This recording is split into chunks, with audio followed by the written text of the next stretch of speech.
할렐루야. 사랑합니다. 우리나라 1천만 성도님과 우리 예수님을 구세주로 영접하고 싶지만 아직 영접하지 못하신 여러분, 사랑의 주 우리 예수님의 존귀하신 이름으로 문안드립니다. 안녕하세요. 오늘도 역시 쉽고 재밌고 끝내주는 술술 읽히고 쏙쏙 이해되고 쑥쑥 믿음이 자라는 제가 쓴 술쏙쑥 쉬운 성경으로 1년 1독 이상 통독, 또 묵상하고 은혜받고 축복받고 전도용으로 유용히 쓸 수 있는, 그래서 이 모든 문제를 다 해결하는 술쏙쑥 성경으로 오늘 마가복음 4, 5, 6장을 읽고 공부하겠습니다. 4, 5, 6장에는 비유로 가르치는 내용, 비유로 많은 것을 가르쳐 주시고 바다를 잔잔케 하시고 고향에서 배척 받으시는 내용입니다. 제 4장, 우리 예수님께서는 배에 앉으셔서 씨 뿌리는 사람의 비유를 통해 말씀을 듣고 실천하는 사람의 본보기에 대해서 말씀해 주셨습니다. 1절, 큰 무리가 우리 예수님께 모여들었습니다. 이에 우리 예수님께서는 갈릴리 호수에 배를 띄우시고 배에 올라 앉으셔서 육지에 있는 무리를 향해 여러 가지 비유로 하나님의 말씀을 선포하셨습니다. 비유, 여러 가지 비유로 말씀하셨습니다. 자, 앞에서도 우리 봤죠. 예수님께서 갈릴리 호숫가의 사람들을 이렇게 모아놓으시고 예수님은 배를 띄우시고 배에 서셔서 말씀을 선포해요. 멋지죠, 그죠? 그림을 그린다면 아주 한 폭이 아주 수채화로 훌륭하죠. 무리들이 있고 바다가 있고 배 위에서 선포하시는 예수님, 멋진 강단입니다. 자연 배경. 3절, 들을 귀 있는 사람들은 듣기 바랍니다. 씨를 뿌리는 사람이 씨를 뿌렸더니. 4절, 더러 길가에 떨어진 씨는 새들이 날아와 쪼아먹어 버렸습니다. 더러 흙이 얕은 돌밭에 떨어진 씨는 싹은 곧 나왔으나 흙이 얕음으로 뿌리를 내리지 못했으므로 해가 돋자 곧 말라 죽었습니다. 7절, 더러 가시덤불 속에 떨어진 씨는 싹은 났으나 가시덤불이 싹의 기운을 막았으므로 더 자라지 못해 열매를 맺지 못했습니다. 좋은 땅에 떨어진 씨는 뿌리를 잘 내리고 무성하게 자라 30배, 60배, 100배의 열매를 맺었습니다. 들을 귀 있는 사람은 듣기 바랍니다. 라고 말씀하셨습니다. 10절, 우리 예수님께서 홀로 한가히 계실 때 12제자와 함께 있던 사람들이 우리 예수님께 씨 뿌리는 사람 비유의 속뜻을 가르쳐 달라고 청했습니다. 11절, 이에 우리 예수님께서는 하나님의 나라의 비밀이 여러분들에게는 주어졌으나 밖에 있는 사람들에게는 모든 것이 비유로 행해집니다. 12절, 이는 그들이 보기는 보아도 알지 못하고 듣기는 들어도 깨닫지 못하게 함으로써 그들이 돌이키고 돌아와 죄를 용서받지 못하게 하려는 것이죠. 네, 이사야서 9장, 6장 9절, 10절에는 나오는 말씀을 인용하신 겁니다. 13절, 그러므로 여러분들이 이 비유의 뜻을 알지 못하는데 하물며 밖에 있는 사람들이 어찌 비유의 뜻을 알겠습니까? 14절, 이 비유에서 씨를 뿌리는 사람은 말씀을 뿌리는 사람이고 말씀이 길가에 부러졌다는 것은 말씀을 듣는 즉시 사탄 마귀가 와서 그들을 그들에게 뿌려진 말씀을 빼앗아가는 경우입니다. 다시 한번 읽겠습니다. 1. 길가에 뿌려졌다는 것은 말씀을 듣는 즉시 사탄 마귀가 와 그들에게 뿌려진 말씀을 빼앗아가는 경우입니다. 2. 돌밭에 뿌려졌다는 것은 말씀을 들을 때는 즉시 기쁨으로 받아들이지만 흙이 얕아 뿌리를 깊게 내리지 못해 해가 돋자 곧 말라 죽은 것처럼 말씀으로 인해 환난이나 핍박을 받으면 잠시 견다가 쉽게 넘어지는 사람들을 가리키는 것입니다. 18절. 또 가시덤불에 떨어진 씨의 사람은 말씀을 듣지만 세상의 염려와 재물의 유혹과 기타 욕심이 말씀을 막아 열매를 맺지 못하는 사람을 가리키는 것입니다. 4.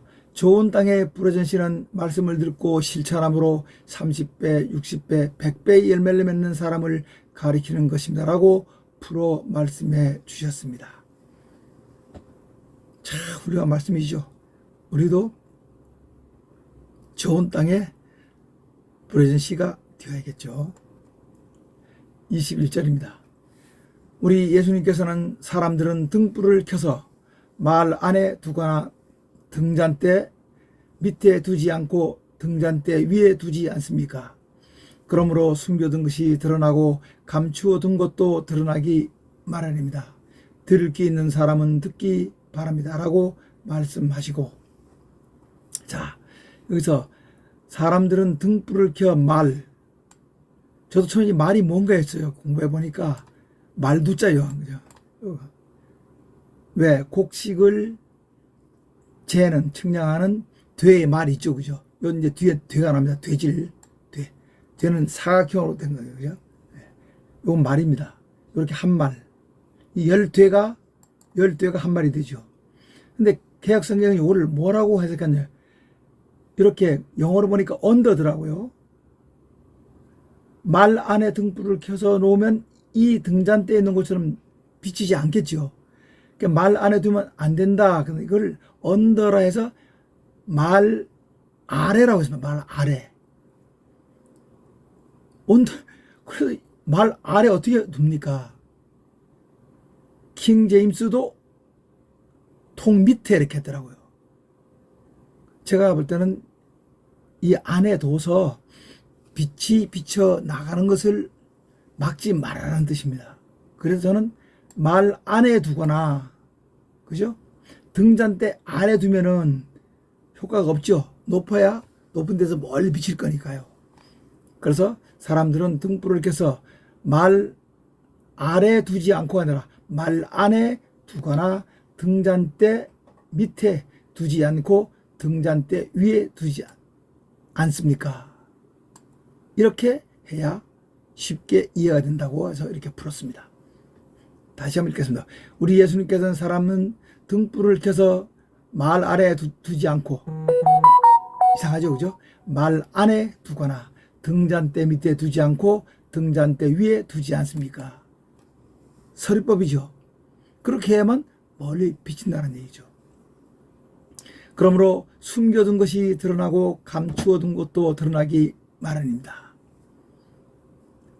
또 24절입니다. 또 여러분들이 되질해 주는 만큼 여러분도 되질해 받을 것이고, 아까 얘기했죠. 되는 말의 10분의 1이라고 그죠? 덤으로 주는 만큼 더 받을 것이므로 잘 새겨 듣기 바랍니다. 황금률이죠. 주라. 그럼 우리에게도 받을 것이 돼? 어떡합니까? 대접을 받고자 하는 대로 먼저 대접하라. 무릇 가진 사람은 더 받을 것이고 가지지 못한 사람은 가진 것까지도 빼앗길 것입니다. 라고 말씀하셨습니다. 26절. 또 하나님의 나라는 땅에 씨를 뿌려놓은 사람에 비유할 수 있습니다. 사람이 땅에 씨를 뿌려놓았지만 어떻게 씨에서 싹이 나고 어떻게 자라는지 알지 못하지만 땅이 자라게 하지 않습니까? 이처럼 하늘나라도 땅이 알아서 싹을 키워내고 키워 이삭을 만들고 마지막에 충실한 알곡을 만들어내 추수 때 낫을 거두는 것과 같습니다. 또 하나님의 나라를 어디에 비유할까요? 하나님의 나라는 땅에 심긴 작은 겨자씨 하늘과 같습니다. 겨자씨는 땅 위의 어떤 씨보다 작지만 어떤 작물보다 크게 자라 나중엔 공중의 새들이 그 가지에 깃을 들일 수 있게 자라는 것과 같습니다라고 말씀하셨습니다. 33절, 우리 예수님께서는 사람들이 깨달아야 비로소 천국에 대해 알 수 있도록 천국을 여러 가지 비유로 말씀해 주셨습니다. 우리 예수님께서는 사람들이 깨닫지 못하면 알 수 없도록 천국을 비유로 말씀하셨으나 제자들에게는 따로 모든 것을 풀어 설명해 주셨습니다.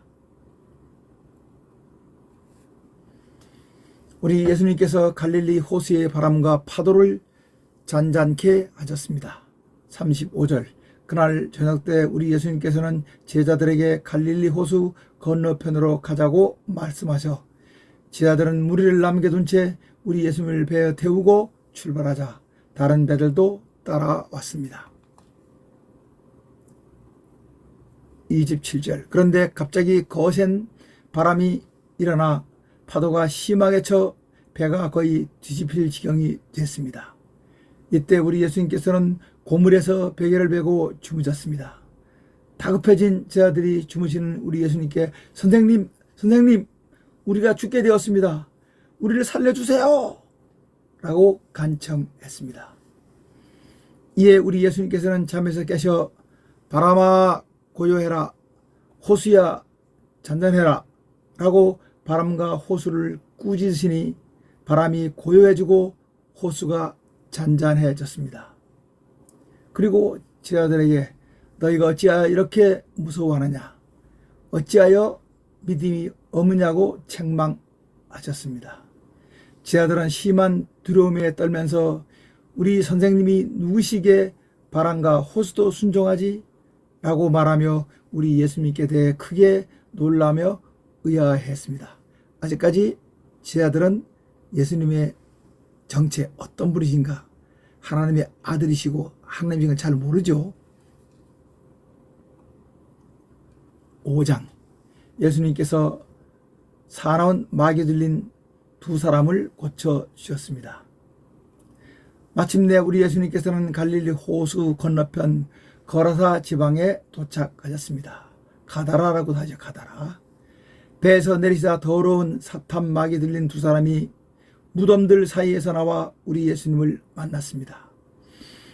더러운 사탄 마귀 들린 두 사람은 무덤들 사이에서 살았는데 너무나 난폭해 사람들은 그 사람을 쇠사슬로 묶어 두기까지 했지만 쇠사슬도 끊었으므로 더 이상 어떻게 할 수가 없었습니다.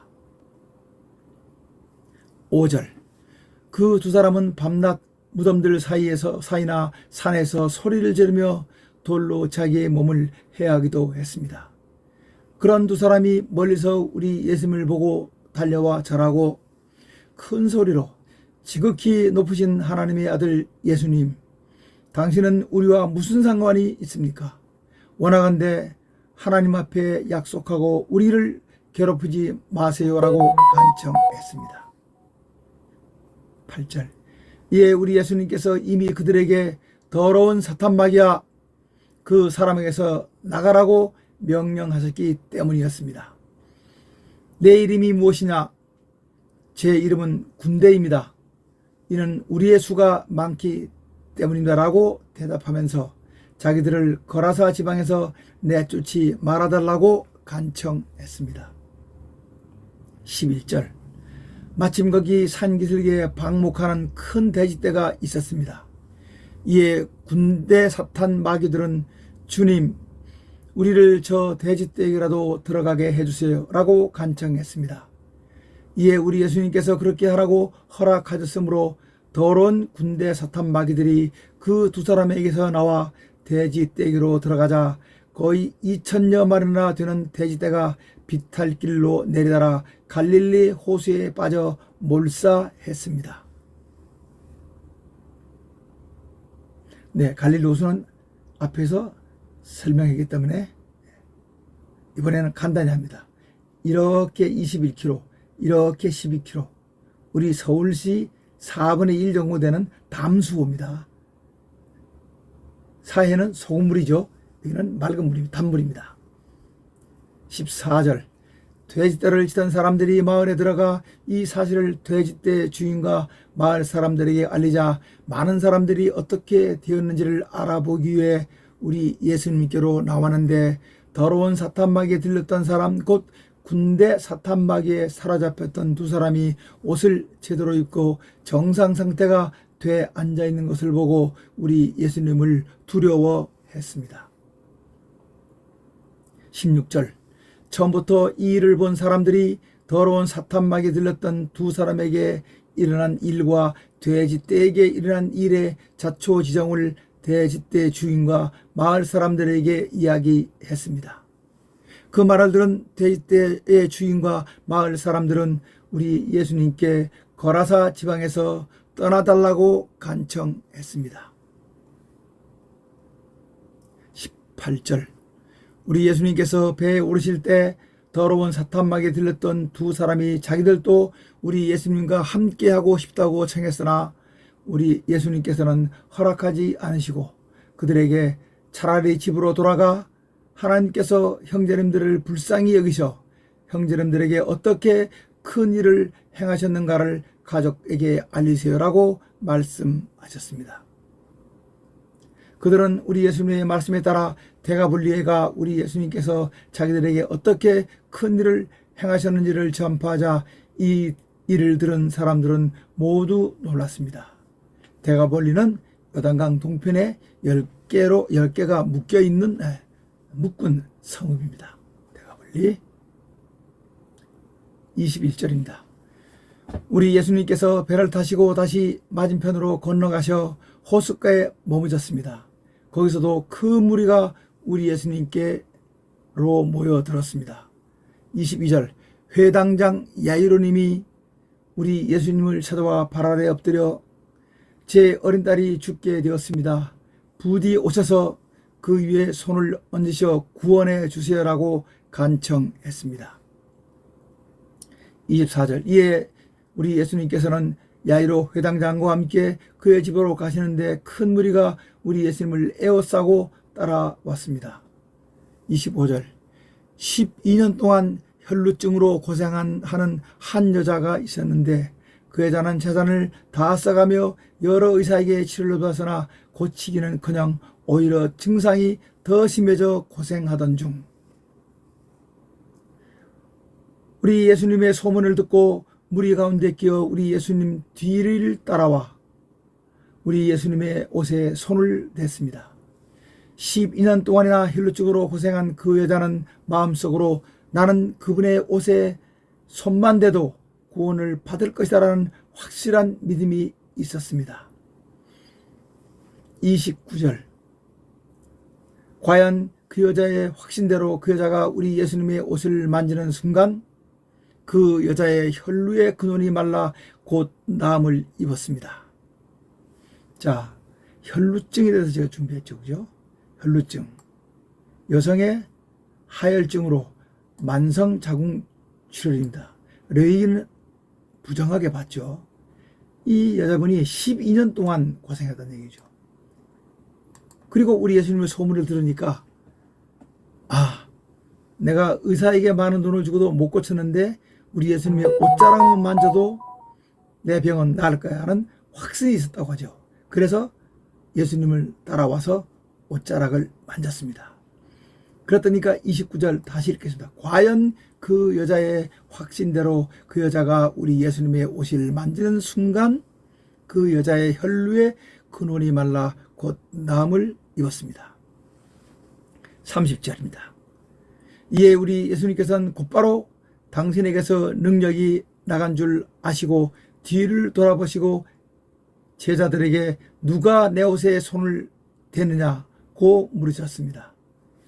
이에 제자들이 주님 지금 이렇게 많은 사람들이 뒷사람이 에워싸 미는 것을 아시면서 어찌 누가 내 옷에 손을 대느냐고 말씀하십니까? 라고 퉁명스럽게 대답을 했습니다. 32절 우리 예수님께서 당신의 옷을 만든 여자를 보시려고 뒤를 돌아보시자 마침내 12년 동안 혈루증으로 고생한 여자는 자기에게 어떤 일이 일어난 줄 알기에 두려워 떨며 우리 예수님 앞에 엎드려 모든 사실을 아뢰었습니다. 이에 우리 예수님께서는 자매님의 믿음이 자매님을 구원했어요.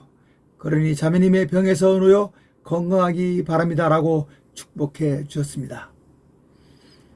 우리 예수님께서 12년 동안 혈루증을 앓은 여자와 말씀하실 때 야이로 회당장의 집에서 사람이 와 야이로 회당장님의 어린 딸이 죽었습니다. 그러니 이 일로 더 이상 선생님을 괴롭게 하지 마세요라고 전했습니다. 이에 우리 예수님께서는 그 전가를 들으시고 야이로 회당장님에게 회당장님은 두려워하지 말고 믿기만 하세요라고 말씀하셨습니다. 그리고 베드로와 야고보와 요한만 데리시고 야이로 회당장의 집에 도착하시니 사람들은 벌써 곡을 하고 있었습니다. 소녀가 딸이 죽었다는 얘기죠. 39절 우리 예수님께서는 그들에게 여러분은 어찌하여 울고 있습니까? 이 아이는 죽은 것이 아니라 자고 있어요 라고 말씀하셨습니다. 우리 예수님의 이 말씀을 들은 사람들은 우리 예수님을 비웃었습니다. 우리 예수님께서는 사람들을 다 내보내신 후 아이의 부모를 데리고 죽은 아이가 있는 방에 들어가셨습니다. 41절 그리고 죽은 아이의 손을 잡고 달리다굼이라고 말씀하셨습니다. 이를 번역하면 곧 내가 네게 말한다. 소녀야 일어나라 라는 뜻의 말입니다. 달리다굼 일어나라는 뜻의 시리아 말입니다.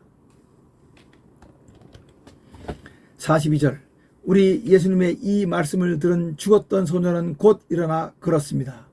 이 소녀는 12살이었습니다. 이를 본 사람들은 놀라고 또 놀랐습니다. 그렇죠. 죽었던 아이가 살아났으니까요.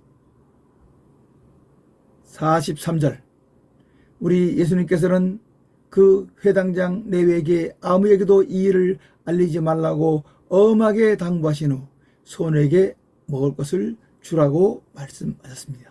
과연 회당장님 레위가 아무에게도 말하지 않았을까요? 우리 예수님의 당부와 달리 더 많이 말했을 겁니다. 6장입니다. 선자들이 그랬듯이 우리 예수님께서도 고향에서 배척을 받으셨습니다. 우리 예수님께서 갈릴리 호숫가를 떠나 제자들과 함께 고향 나사렛에 가셨습니다. 안식일이 되어 회당에서 가르치셨는데 사람들은 우리 예수님의 가르치심을 듣고 이 사람이 어디에서 이런 지혜를 얻었을까? 이 사람이 그 손으로 이루는 권능 또한 어찌 된 것일까? 이 사람은 마리아의 아들로 목수가 아니냐? 야고보, 요셉, 시몬, 유다가 그의 동생이 아니냐? 그 누이들도 우리와 함께 여기 있지 아니하냐? 라고 말하며 매우 놀라면서도 우리 예수님을 배척했습니다. 이에 우리 예수님께서는 그들에게 선자가 자기 고향과 자기 친척과 자기 집 외에서는 존경을 받지 못함이 없습니다라고 말씀하시고 고향에서는 더 이상 권능을 행하셔야 소용이 없다고 판단하시고 소수의 병자만 안수에 고쳐주실 분이셨습니다. 우리 예수님께서는 그들의 믿지 않음을 이상히 여기시면서 다른 마을을 두루 다니시며 가르치셨습니다. 우리 예수님께서는 12제자를 우리 하나님의 나라를 전파하라고 파견하셨습니다. 7절입니다. 우리 예수님께서는 제자 12명을 부르시고 그들에게 더러운 마귀를 쫓아내는 능력을 부여해 2명씩 짝을 지어 보내시며 너희는 전도 여행을 할 때 지팡이 위에 아무것도 가지고 가지 말아라. 양식도 가져가지 말고 배낭과 전대에 돈도 가져가지 말고 옷도 2벌 이상 가져가지 말고 다만 신만 신고 가거라. 10절입니다. 어디에가 누구의 집에 들어가면 그곳을 떠나기까지 그 집에 몰라라. 너희를 영접하지 아니하고 너희 말을 듣지 않으면 너희는 거기서 나오되 너희 발에 먼지를 떨어버려 그들에게 증거를 삼아라 라고 말씀하셨습니다. 제자들은 우리 예수님의 명령에 따라 나가 회개하라 라고 선포하고 많은 마귀를 쫓아내며 기름을 발라 많은 병자들을 고쳐 주었습니다.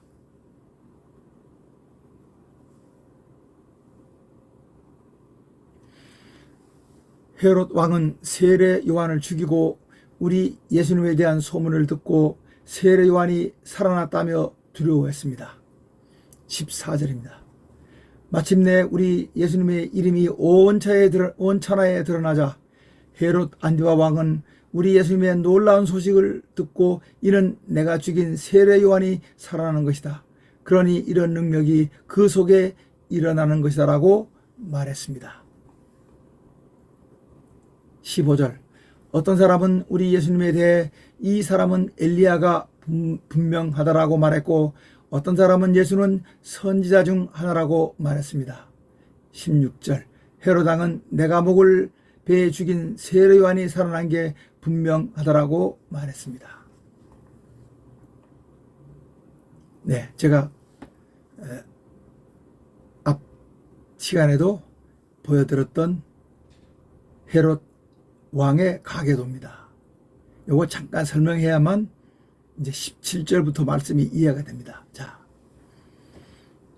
헤롯 안티파터 2세가 그죠? 2세가 하스몬 왕조의 이듬의 총독이었습니다. 다시 말하면 유다의 속국이었습니다. 근데 로마가 다 지배하게 되자 BC 40전에 이 사람이 능력을 발휘해 가지고 로마에 의해서 외래 통치를 받던 유다를 통치하는 지리자가 됐습니다. 그러면서 자기 아들 25살짜리 헤롯을 갈릴리 총독으로 임명했는데 이때가 BC 37년입니다. 헤롯이 능력을 발휘해서 완전히 유다를 점령하고 권력을 차지했습니다. 그리고 이제 뭡니까? 그로부터 왕이 돼가지고 왕가를 창설합니다. 그래서 어떻게 합니까? 그 아들들이 이 아들들이 왕이 되고 그 2세까지 내려가서 헤롯 아그리파 1세 이때는 뭡니까? 나중에 사도 바울 때입니다. 이렇게 이제 왕가가 이루어집니다. 그리고 자기는 그레이트 킹 헤롯 1세가 됩니다. 헤롯 대왕이 낳은 아들 중에서 사마리아 여인과 결혼해 낳은 아들이 누구냐 하면요, 아켈레오와 헤롯 안디바인데, 아켈레오는 유대를 다스렸고 헤롯 안디바는 갈릴리, 여기 아켈레오, 안디바, 빌립, 살로메 1세 이렇게 4개로 나누어서 다스려요. 이렇게 4분의 1 분봉이죠. 이 말다케 사이에 낳은 헤롯 안디바가 아까 이듬의 총독을 만들었던 이 하스몬 왕조 공주였던 미리암네하고 결혼해서 이 결혼을 통해서 뭡니까? 자기는 이듬의 에서 족속이고 여기는 이스라엘 족속이니까 왕가의 정통성을 확보하려고 했던 겁니다. 그래 낳은 아들이 빌립인데, 그러면 이 미리암네가 낳은 아들은 말다케나 아들과 는 배가 다른 아들이, 이 헤롯 안디바가 배다른 이복 동생 빌립을 죽이고, 빌립의 아내가 누굽니까? 헤로디아입니다. 이 제수를 빼앗아서 자기 아내로 삼습니다. 이것을 세례 요한이 비판하자 세례 요한을 옥에 가두었다가 목베어 죽이죠. 이제 이해되십니까? 이렇게 이해하시면 됩니다. 그리고 이제 여기 뒤에서 이제 10절 이후에 나와서 춤을 춰가지고 백부를 기쁘게 해서 세례 요한을 목을 베어달라고 하는 그 헤로디아, 빌립과 헤로디아 사이에 태어난 살로메는 나중에 뭡니까? 이 헤롯 대왕이 능력을 발휘해서 이집트의 여왕 클레오파트라와 사이에서 빌립 2세를 낳았죠. 이 빌립 2세와 이렇게 결혼을 합니다. 이제 아셨죠? 요걸 아시면 지금부터 읽는 성경 내용이 쉽게 이해가 될 겁니다. 자, 17절부터 보시겠습니다. 17절 전에 헤롯 안디바 왕이 이복 동생 빌립을 죽이고 동생의 아내 헤로디아를 빼앗아 아내로 삼자. 바로 이겁니다. 헤롯 대왕의 아들 누굽니까? 부인 말다케사에 낳은 헤롯 안디바가 그죠? 이복 동생 빌립 1세 빌립 1세를 죽이고 제수 헤로디아를 빼앗아 아내로 삼았다 그 얘기입니다. 예. 자, 다시 읽겠습니다. 17절입니다. 전에 헤롯 안디바 왕이 이복 동생 빌립을 죽이고 동생의 아내 헤로디아를 빼앗아 아내로 삼자. 18절 세례요한은 헤롯 왕을 찾아가 전하께서 동생의 아내를 취한 것은 옳지 않습니다 라고 강력히 비판하기 때문에 헤롯 왕은 세례요한을 감옥에 가두었습니다. 근데 이 감옥이 바로 어디입니까? 사해 동쪽 요새에 있는 헤롯의 별궁이면서 감옥입니다. 19절 남편 빌립을 배반하고 왕비가 되는 것을 택한 권력욕과 명료욕과 허영심 많은 간악하고 더러운 여자 헤로디아는 헤롯 왕과 자기를 비난하는 세례 요한이 눈에 거슬려 죽여 없애고 싶었으나 헤롯 왕이 비록 세례 요한이 자기를 비판은 하지만 세례 요한을 의롭고 거룩한 사람으로 알고 두려워 감쌌으므로 죽이지 못했습니다. 그러다가 마침내 헤로디아에게 세례 요한을 죽일 수 있는 좋은 기회가 찾아왔습니다. 헤롯 왕이 자기 생일에 만조 백관과 천부장들과 갈릴리 귀인들을 초청해 생일 잔치를 열었을 때 22절입니다. 헤로디아는 자기 딸 살로메에게 생일 잔치에 흥을 돋구는 춤을 추게 해 헤롯 왕과 하객들을 기쁘게 하고 그것을 이용해 세례 요한을 처치하고자 했는데 그녀의 계획대로 맞아떨어졌기 때문입니다. 헤롯 왕은 헤로디아의 딸 곧 자기 조카가 훌륭한 춤솜씨로 생일잔치를 흥겹게 해주자 기분이 좋아져 거나해진 술기운의 조카에게 내가 원하는 것을 내게 구해라. 그러면 내 나라의 절반까지라도 줄 것이다 라고 호언장담을 했습니다. 이에 헤로드의 딸은 어머니에게 어머마마 대왕님께서 제게 나라의 절반이라도 주시겠다는데 제가 무엇을 달라고 요구하면 좋을까요? 라고 묻자 헤로디아는 간악한 계획대로 세례 요한의 머리를 달라고 해라. 세례 요한만 죽으면 너와 나는 부귀영화를 누리며 살 수 있다. 그러니 세례 요한의 머리를 달라고 해라. 라고 시켰습니다. 25절 헤로데의 딸은 어미가 시키는 대로 헤롯 왕에게 전하 세례 요한의 머리를 쟁반에 얹어 제게 주시기를 원합니다. 라고 말했습니다. 이 요구를 들은 헤롯 왕은 깜짝 놀랐습니다. 그것은 헤롯 왕은 조카가 세례 요한의 머리를 달라고 할 줄은 꿈에도 생각하지 못했기 때문이었습니다. 헤롯 왕은 매우 곤혹스러웠으나 자기가 만조 백관과 천부장과 갈릴리의 귀인들 앞에서 약속했기 때문에 어쩔 수 없이 집행관에게 세례 요한의 목을 베어 머리를 가져오라고 명령했습니다. 28절 집행관이 감옥에 있는 세례 요한의 목을 베어 쟁반에 담고자 헤롯 왕은 세례 요한의 머리를 조카에게 주라고 명했고 이를 받은 헤로데의 딸 살로메는 세례 요한의 머리를 그 어미 헤로데에게 갖다 바쳤습니다. 29절 세례 요한의 제자들은 스승이 목베임을 당하자 머리가 없는 스승의 시체를 모셔다가 장사했습니다. 이 세례 요한을 우리 예수님께서는 마지막 선지자라 말씀하시고 여인이 낳은 아들 사람 중에 가장 훌륭한 사람이라고 칭찬을 아끼지 않으셨죠. 30절입니다. 우리 예수님의 파견을 받아 복음을 전파로 나갔던 제자들이 우리 예수님께로 돌아와 자기들이 가르친 것과 행한 것을 낱낱이 보고했습니다. 보고를 들으신 우리 예수님께서는 수고가 많았다. 한적한 곳에 가서 좀 쉬어라 라고 말씀하셨습니다. 이는 오고 가는 사람이 너무 많아 음식 먹을 겨를조차 없었기 때문이었습니다. 이에 제자들이 배를 타고 따로 한적한 곳에 가자 사람들은 제자들이 우리 예수님도 모시고 가는 것을 보고 걸어서 우리 예수님과 제자들보다 먼저 우리 예수님께서 가시는 곳에 와 있었습니다. 30절 우리 예수님께서는 큰 무리를 보시고 그들이 마치 목자 없는 양과 같다고 생각돼 불쌍히 여기시고 여러 가지를 가르쳐 주셨습니다.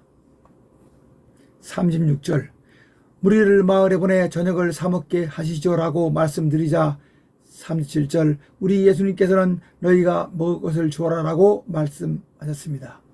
이에 제자들이 그러려면 저희가 200데나리온 어치의 떡을 사다가 무리에게 먹게 할게요라고 여쭙자 35절 날이 저물자 제자들은 우리 예수님께 선생님 이미 날이 저물었고 이곳은 빈들이어서 먹을 것이 없으니 여기 좀 흔들려서 36절과 7절을 먼저 읽었네요. 다시 한번 읽겠습니다. 날이 저물자 제자들은 우리 예수님께 선생님 이미 날이 저물었고 이곳은 빈들이어서 먹을 것이 없으니 무리를 마을에 보내 저녁을 사 먹게 하시지요라고 말씀드리자 37절 우리 예수님께서는 너희가 먹을 것을 줘라 라고 말씀하셨습니다. 이에 제자들이 그러려면 저희가 200데나리온어치의 떡을 사다가 무리에게 먹게 할까요? 라고 여쭙자 38절입니다. 아니다. 너희에게 떡이 몇 개나 있느냐? 떡 5개와 물고기 2마리가 있습니다라고 대답하자 우리 예수님께서는 사람들을 때를 지어 앉게 해라라고 말씀하셔 제자들은 사람들을 50명 100명씩 때를 지어 앉게 했습니다. 41절 우리 예수님께서는 떡 5개와 물고기 2마리를 가지시고 하늘을 우러러 축원하시고 제자들에게 이제 사람들에게 나누어 줘 먹게 해라 라고 말씀하셔 제자들이 나누어 주자 다 배불리 먹고 남은 조각과 물고기를 거두니 12광줄이나 되었습니다. 이날 떡과 물고기를 먹은 남자의 수는 5,000명 가량이었습니다. 45절입니다. 우리 예수님께서는 당신께서 무리를 집으로 돌려보내시는 동안 제자들에게 먼저 배를 타고 벳세다로 건너가게 하셨습니다. 그리고 우리 예수님께서는 무리를 다 돌려보내신 후 기도하시러 산에 가셨습니다. 밤중에 제자들이 탄 배는 갈릴리 호수 한가운데 있었고 우리 예수님께서는 홀로 무태 계셨습니다.